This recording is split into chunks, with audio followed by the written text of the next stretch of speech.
অন্নপূর্ণা ভাণ্ডারের যে ছবিগুলো আজকে আমরা দেখতে পাচ্ছি সেই ছবিগুলো এর আগে আমরা কখনো দেখিনি। কেন দেখিনি? কারণ তৃণমূল সরকার নারী ফর্মুলা নামে যে জিনিসটা, সেই জিনিসটা ওনারা খুব ভালো করে জানতেন। ওনারা জানতেন যে ছেলেদের খাতায় যদি 1,500 টাকা না পোষায় ওরা কখনো আন্দোলন বা বিরোধ ওরা করবে না। কিন্তু একটা মেয়ের বা একটা মহিলার খাতায় যদি 1,500 কেন 1.5 টাকা যদি ওনাদের খাতায় না পৌঁছায় তাহলে ওরা কিন্তু বিক্ষোভ বা আন্দোলন করবে। তো এই যে ফর্মুলাটা, এই ফর্মুলাটা আগেকার সরকার খুব ভালো করেই জানতেন। সেই জন্য ওনারা যত সরকারি প্রকল্প, সরকারি ফান্ড ছিল সব মেয়েদের বা নারীদের ওপরে কিন্তু ঢেলে দিয়েছিল। ছেলেদের কিন্তু কিছু দেয়নি। ছেলেদেরকে দেওয়ার মতো এক চায়ের কেটলি আর এক সিঙ্গারা বানানো ছাড়া কিন্তু কিছু দেয়নি। দুই, এই সরকার দুজনকেই সমান চোখে দেখছেন, যার জন্য আজকে আমাদের এই ছবিটা পুরো পশ্চিমবাংলায় আমরা দেখতে পাচ্ছি।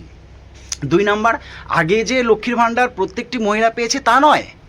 একটা গ্রামে এক্সাম্পল ধরুন, একটা গ্রামে যদি 10টা মহিলা রয়েছে, সেই 10টা মহিলার ভেতরে 8 জন পেয়েছে, 2 জন পায়নি। এবার ওই 2 জন যাবে বিক্ষোভ করতে, আন্দোলন করতে, ধর্নায় বসতে?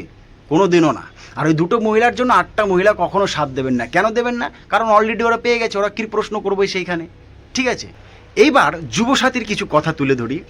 আমাদের গ্রুপে টোটাল 15 জন ছেলে রয়েছে যারা 10, 12 এবং গ্র্যাজুয়েশন পাস করে বসে আছে। বিশ্বাস করবে না, একজনের খাতায়ও 1,500 টাকা ঢুকেছে। একজনের খাতায় 1,500 টাকা ঢোকেনি, একজনের খাতাও না। আমরা পারতাম না সে 1,500 টাকার জন্য সরকারের বিরুদ্ধে দুটো কথা বলতে? আমরা পারতাম না সে 1,500 টাকার জন্য আন্দোলন করতে? আমরা পারতাম না রাস্তা অবরোধ করতে? 500,000 ছেলে পেলেকে জোগাড় করে আমরা নিশ্চয়ই পারতাম, কিন্তু দরকার পড়েনি। কেন 1,500 টাকার জন্য সরকারের বিরুদ্ধে দুটো কথা বলবো? 1,500 টাকার জন্য রাস্তা অবরোধ করব? গরিব মানুষদের যাতায়াতের অসুবিধা হয়ে যাবে না? এবং বিভিন্ন চিন্তাভাবনা করে কিন্তু আমরা এই সমস্ত কাজ আমরা করিনি। কিন্তু মহিলারা এটা বুঝবে না, আর এই জিনিসটাই তৃণমূল সরকার বেশ ভালো করে জানতেন। এইবার যুবসাথী নিয়ে কিছু কথা বলি।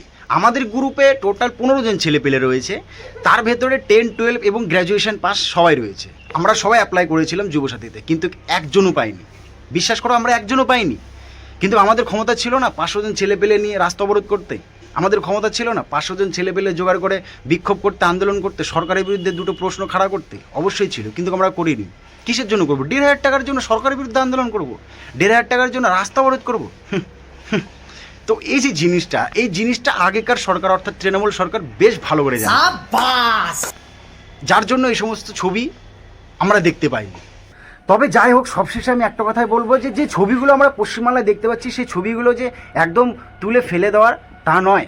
এবং পশ্চিমবাংলার মা বোনেরা আন্দোলন, বিক্ষোভ এবং ধর্নায় বসে যে প্রশ্নগুলো ওনারা করছেন, সেই প্রশ্নগুলো যে একদম ইগনোর করে দেওয়ার তাও নয়।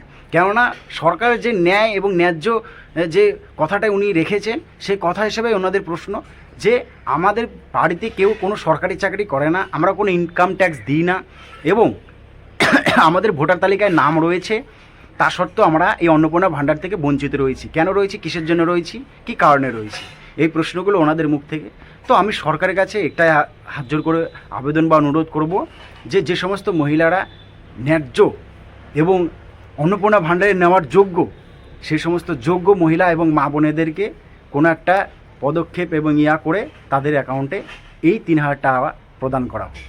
আর আপনাদের কি মতামত অবশ্যই কমেন্ট বক্সে কমেন্ট করে বলে যাবেন। জয় হিন্দ, জয় ভারত।